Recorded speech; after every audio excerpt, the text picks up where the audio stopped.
That is rate of reaction. Rate of reaction का मतलब आप इसके नेम से समझ रहे हो। हम यहाँ पर आपकी रिएक्शन की स्पीड के बारे में बात करेंगे। दैट मीन्स हम डिस्कस करेंगे कि हमारी रिएक्शन का कंप्लीट होने का जो स्पीड है दैट इज। तो यहाँ पर हम केमिस्ट्री में स्पीड के प्लेस पर जस्ट रेट वर्ड यूज करेंगे। तो हमें पढ़ना है rate of reaction. Rate of reaction बिल्कुल वैसा ही है जो आप फिजिक्स में स्पीड पढ़कर आते हैं, बट स्पीड और वेलोसिटी फिजिक्स में दो अलग अलग चीज होता है। केमिस्ट्री में हम जस्ट रेट ऑफ रिएक्शन की बात करेंगे। अच्छा देखिए, फिजिक्स में स्पीड क्या होता था। अगर कोई व्हीकल आपका 5 मीटर डिस्टेंस 5 सेकंड में कंप्लीट करता है तो आप स्पीड बोलते हो डिस्टेंस अपॉन टाइम।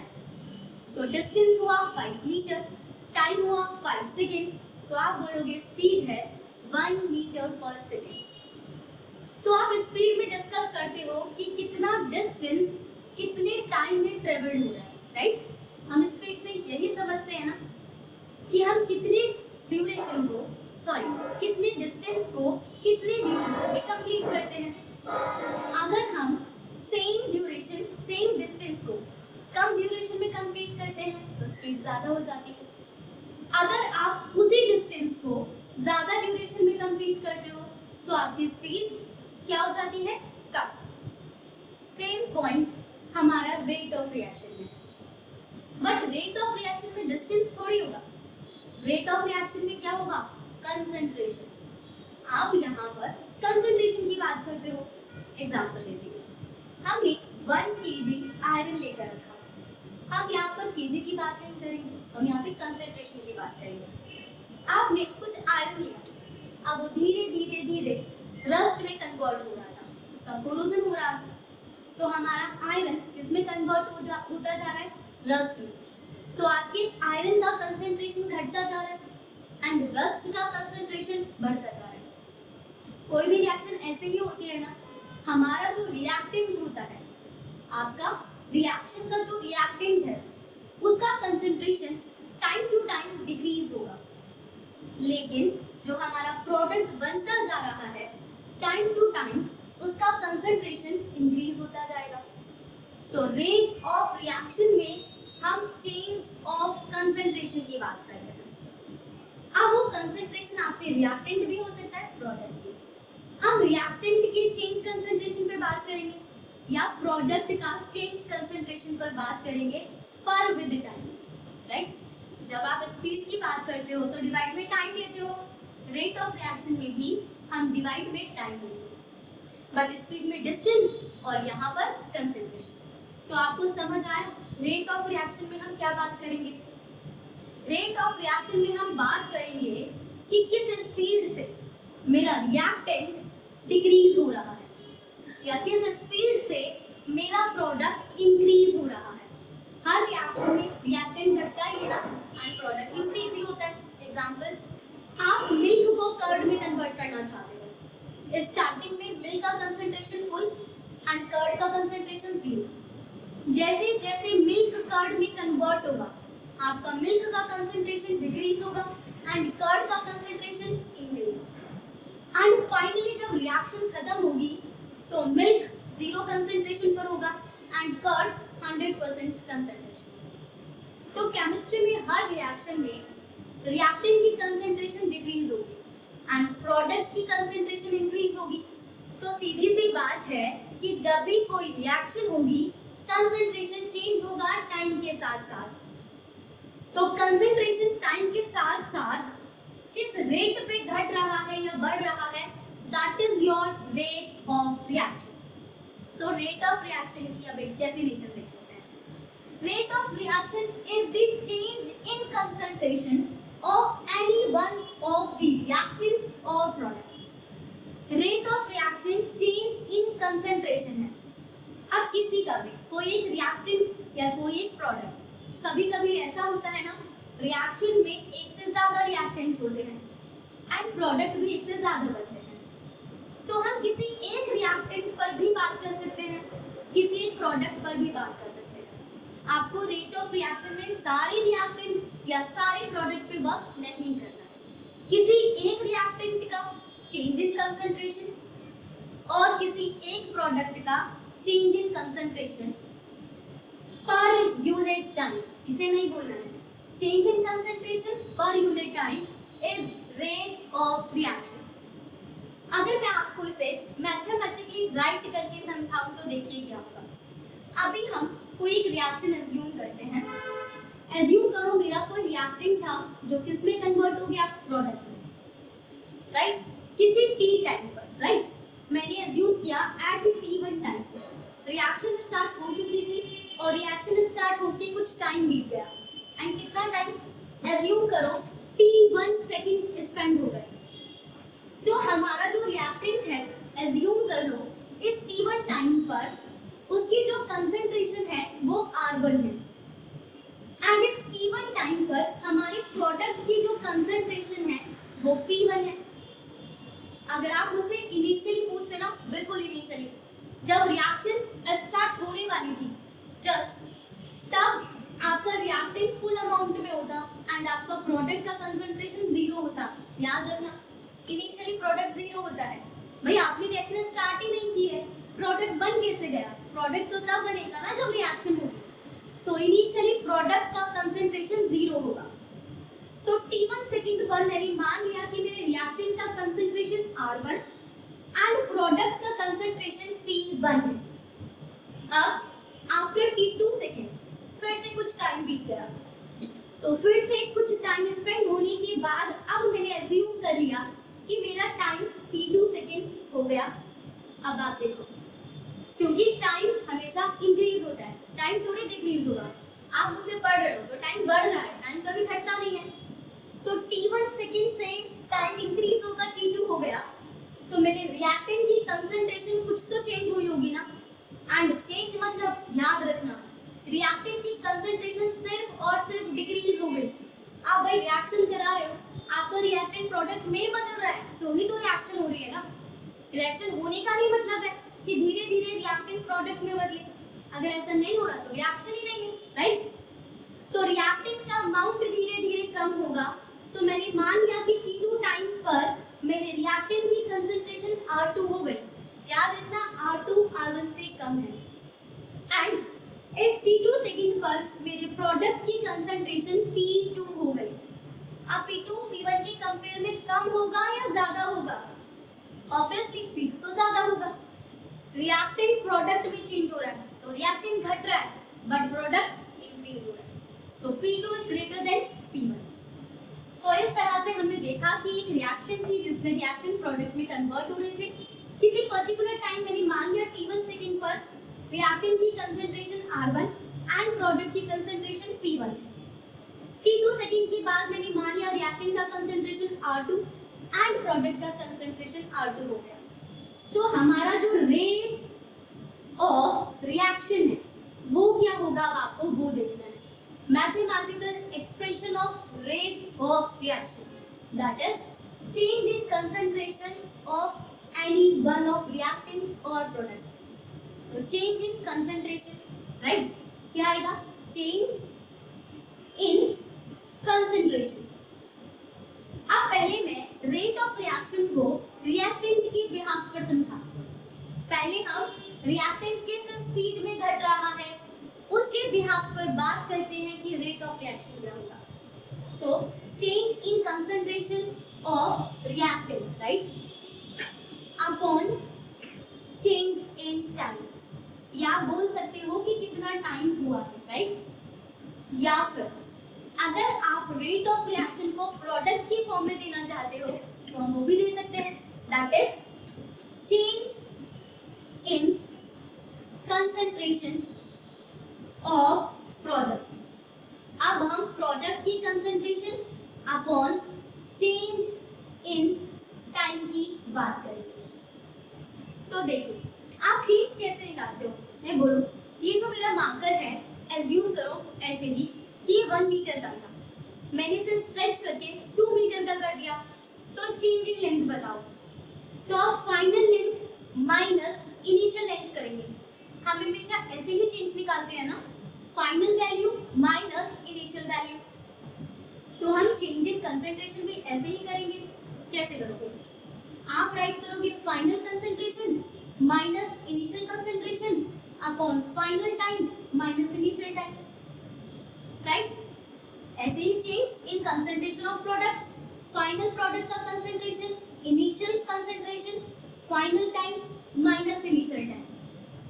एंड आप सीख चुके हो कि जब हम इन्हें इस तरह से लिखते हैं तो हम इसके प्लेस पर डेल ऑपरेटर भी यूज कर सकते हैं, राइट?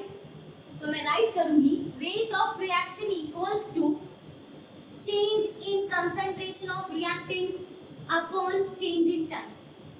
ये जो डेल ऑपरेटर लिखा है इसका मतलब है चेंज। तो जब हम इस डेल ऑपरेटर को रिमूव करेंगे तो हम ऑटोमेटिकली समझ जाएंगे x final value minus initial value. Similarly जब आप रेट ऑफ रिएक्शन को प्रोडक्ट की टर्म में डिस्कस करोगे तो आप इसे राइट करोगे del P upon del T. पर अभी वेट करो, देखो जब आप प्रोडक्ट की बात कर रहे हो, दैट मींस जब हम रेट ऑफ रिएक्शन को प्रोडक्ट की टर्म में बोल रहे हैं तो आप राइट कर रहे हो P2 माइनस P1। एंड मैंने डिस्कस किया था P2 जो प्रोडक्ट का कंसंट्रेशन है एट T2 टाइम वो P1 से ज्यादा था, राइट? प्रोडक्ट टाइम के साथ साथ इंक्रीज हो रहा है तो कंसंट्रेशन इंक्रीज हो रही है। तो जब आप फाइनल माइनस इनिशियल राइट करोगे तो इट्स पॉजिटिव वैल्यू। बट जब हम रिएक्टेंट की बात करेंगे तो इट्स R2 माइनस R1। पर हमने डिस्कस किया था जैसे जैसे टाइम स्पेंड हो रहा है मेरा रिएक्टेंट का अमाउंट तो घटता जा रहा है ना, हमारे रिएक्टेंट की कंसंट्रेशन घट रही है तो R2 तो छोटा है, सॉरी R2 का कंसंट्रेशन कम है कंपेयर टू R1। सो कम में से ज्यादा वैल्यू को हम माइनस करेंगे तो यहाँ पर क्या आ जाएगा? माइनस। तो आपका जो रेट ऑफ रिएक्शन है, रेट ऑफ रिएक्शन ये किसके इक्वल होगा? X change in concentration of product upon change in concentration of time. या फिर हम इस रेट ऑफ रिएक्शन को रिएक्टेंट की फॉर्म में लिखेंगे तो minus change in concentration of reactant upon change in concentration of time. But आप मेरे एक पॉइंट को नोट कर लो, ये बहुत इंपॉर्टेंट है। रेट ऑफ रिएक्शन कभी भी नेगेटिव नहीं होता, याद रखना इस पॉइंट को। Rate of reaction is never negative. Rate speed है, स्पीड हमेशा पॉजिटिव होती है। भाई ऐसा थोड़ी है कि आपका रिएक्शन हो ही नहीं रहा है, आपका रिएक्टेंट प्रोडक्ट में चेंज हो रहा है तो स्पीड पॉजिटिव होती है। तो रेट ऑफ रिएक्शन हमेशा पॉजिटिव होता है। यहाँ पर ये नेगेटिव साइन बस ये इंडिकेट करता है कि जैसे जैसे टाइम स्पेंड हो रहा है, हमारे रिएक्टेंट की कंसंट्रेशन डिक्रीज हो रही है। बस इस माइनस का इतना सा मतलब है कि हमारे रिएक्टेंट की कंसंट्रेशन डिक्रीज हो रही है। इस माइनस का मतलब ये बिल्कुल नहीं है कि हमारा रेट ऑफ रिएक्शन नेगेटिव है। अब हम रेट ऑफ रिएक्शन अच्छे से समझ गए क्या होता है। अब हम एक रिएक्शन लिखेंगे और उसे समझते हैं कि रेट ऑफ रिएक्शन को कैसे राइट करना है। तो एक रिएक्शन लेते हैं PCl5 फास्फोरस पेंटाक्लोराइड। तो जब आप हीट करते हो तो ये डिकम्पोज हो जाता है phosphorus trichloride plus chlorine, right?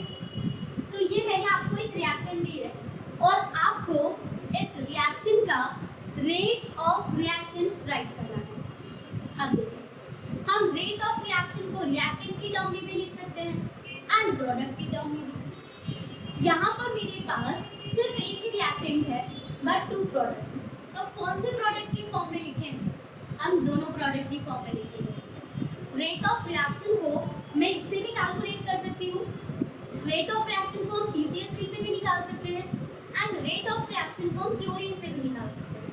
इसकी डेफिनेशन में था it is defined as the change in concentration of any one of reactant and product. किसी भी एक रिएक्टेंट या प्रोडक्ट का change in concentration per unit time. तो इस रिएक्शन का रेट ऑफ रिएक्शन हमें राइट करना है। क्या राइट करना है? Rate of reaction. तो रेट ऑफ रिएक्शन को पहले मैं रिएक्टेंट की टर्म में लिखूंगी, तो मेरा रिएक्टेंट PCl5 है। एंड आपने देखा था कि टाइम के साथ साथ रिएक्टेंट का कंसंट्रेशन डिक्रीज हो रहा है। तो कंसंट्रेशन अगर डिक्रीज हो रहा है तो हम क्या साइन लगाएंगे? माइनस। चेंज के लिए क्या साइन लगाना था? डेल। क्या चेंज? Concentration of PCl5। आप देखिए, हमें केमिस्ट्री में जब कंसंट्रेशन पर बात करनी होती है तो हम उसे स्क्वायर ब्रैकेट में राइट करते हैं। तो जो PCl5 स्क्वायर ब्रैकेट में है, इसका मतलब है change in concentration. And minus क्यों लगाया है? क्योंकि PCl5 रिएक्टेंट है, टाइम के साथ साथ कंसंट्रेशन डिक्रीज होगा अपॉन चेंज इन टाइम। तो ये तो रेट ऑफ रिएक्शन मैंने रिएक्टेंट की फॉर्म में लिखी। अब हम रेट ऑफ रिएक्शन को राइट करेंगे PCl3 की टर्म में, that is change in concentration of PCl3 upon change in time. Product है ना, प्लस, दैट मीन्स टाइम के साथ साथ PCl3 की कंसंट्रेशन इंक्रीज हो रही है। इस प्लस और माइनस का बस इतना सा मतलब है। देन आप क्लोरीन की फॉर्म में भी लिख सकते हैं, तो it's del operator change in concentration of chlorine upon change in time, that is your rate of reaction. एक और रिएक्शन राइट करते हैं, एक सिंपल फॉर्म में राइट करते हैं, A plus B gives C plus D। अब अगर मुझे इस रिएक्शन का रेट ऑफ रिएक्शन राइट करना है तो अब आप इस रिएक्टेंट की फॉर्म में राइट कर सकते हो, B रिएक्टेंट के लिए राइट कर सकते हो, या C के लिए या D के लिए। हमें न्यूमेरिकल में जिसका कंसंट्रेशन गिवन होगा हम उसकी हेल्प से रेट ऑफ रिएक्शन निकालेंगे, बट अभी हम चारों की फॉर्म में राइट करते हैं। तो हमारा जो रेट ऑफ रिएक्शन है वो क्या आएगा? आपका रेट ऑफ रिएक्शन इक्वल होगा पहले A की फॉर्म में, तो minus change in concentration of A upon change in time. अगर B की फॉर्म में लिखना है then change in concentration of B upon change in time. अगर प्रोडक्ट C की फॉर्म में लिखना है then change in concentration of C upon del T। अगर D की फॉर्म में लिखना है that is your product, then change in concentration of D upon change in time. तो ये हो गया हमारा रेट ऑफ रिएक्शन।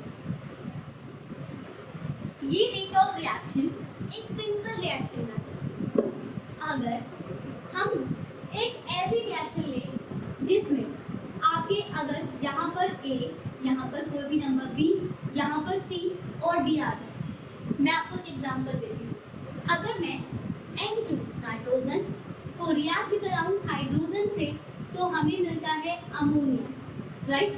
यहाँ पर हाइड्रोजन के 3 मोल्स, नाइट्रोजन के 1 मोल्स, अमोनिया के 2 मोल्स। तो अब इसकी रेट ऑफ रिएक्शन को कैसे राइट करेंगे?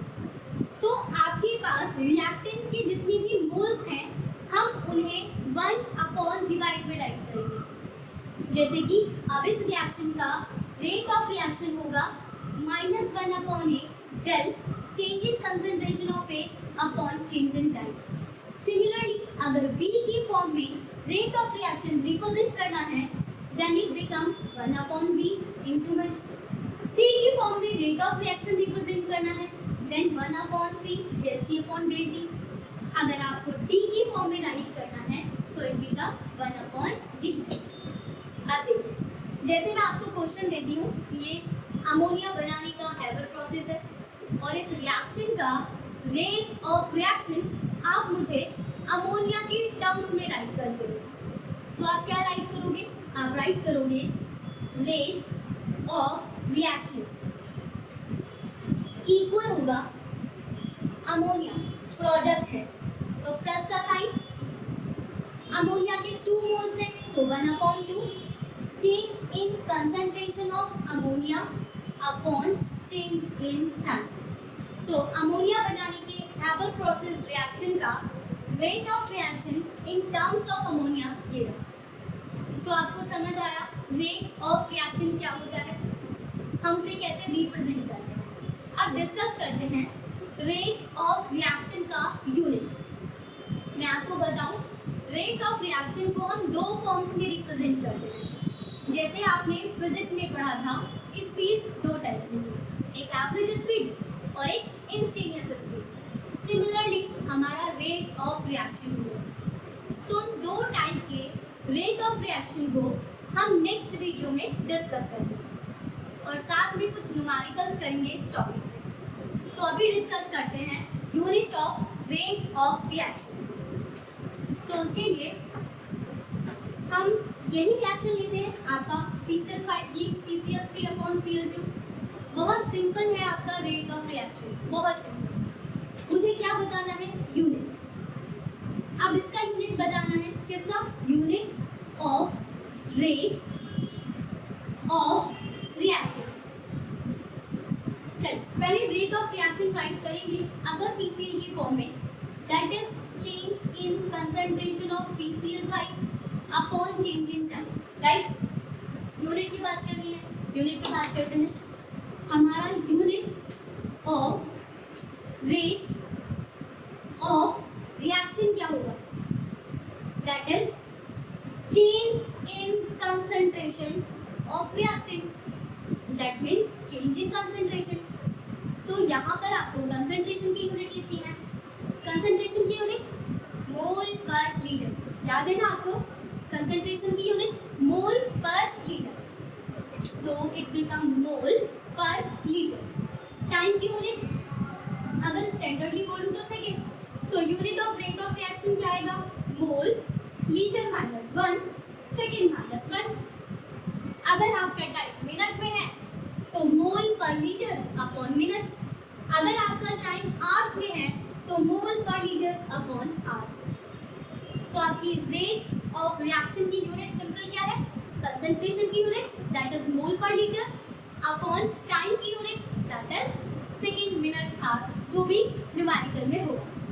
बात अगर मेरी एक रिएक्शन गैसियस फॉर्म में है, राइट, अगर मेरी एक रिएक्शन कंप्लीटली गैसियस फॉर्म में है तो तब क्या होगा।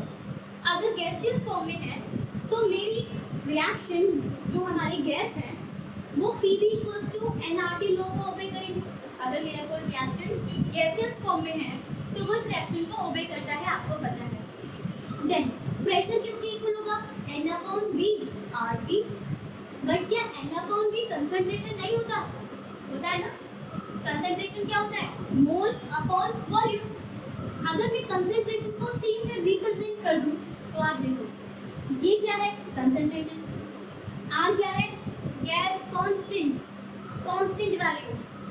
और अगर मैंने रिएक्शन का टेम्परेचर कांस्टेंट कर दिया तो टेम्परेचर भी क्या हो गया, कांस्टेंट। तो अगर कोई गैस वाली रिएक्शन कांस्टेंट टेम्परेचर पे की जा रही है तो आपका जो प्रेशर है वो किस पर डिपेंड करेगा, कंसंट्रेशन। प्रेशर किस पर डिपेंड करेगा, कंसंट्रेशन पर। दैट मीन्स कि अगर हमारी कोई गैस वाली रिएक्शन है तो आप रेट ऑफ रिएक्शन को change in pressure upon change in time की फॉर्म में भी रिप्रेजेंट कर सकते हो। अब ये बोलूं ना change in concentration, but gaseous form में, अगर रिएक्टेंट गैसियस फॉर्म में है, प्रोडक्ट भी गैस की फॉर्म में है, तो हमारा pressure directly proportional to concentration, साथ में टेम्परेचर कांस्टेंट रखना है। तब हम रेट ऑफ रिएक्शन को राइट कर सकते हैं change in pressure upon change in time. And pressure की यूनिट ATM, एटमॉस्फेरिक यूनिट। तब आप unit of rate of reaction को ATM अपॉन सेकेंड और ATM पर मिनट और ATM पर आवर भी राइट कर सकते हैं। लेकिन ये सब कब होगा, जब गैस की फॉर्म में रिएक्शन होगी। तो ये हुआ आपका rate of reaction. Next video में डिस्कस करेंगे इसके 2 टाइप्स को एंड कुछ न्यूमेरिकल्स। आज के लिए इतना, थैंक यू।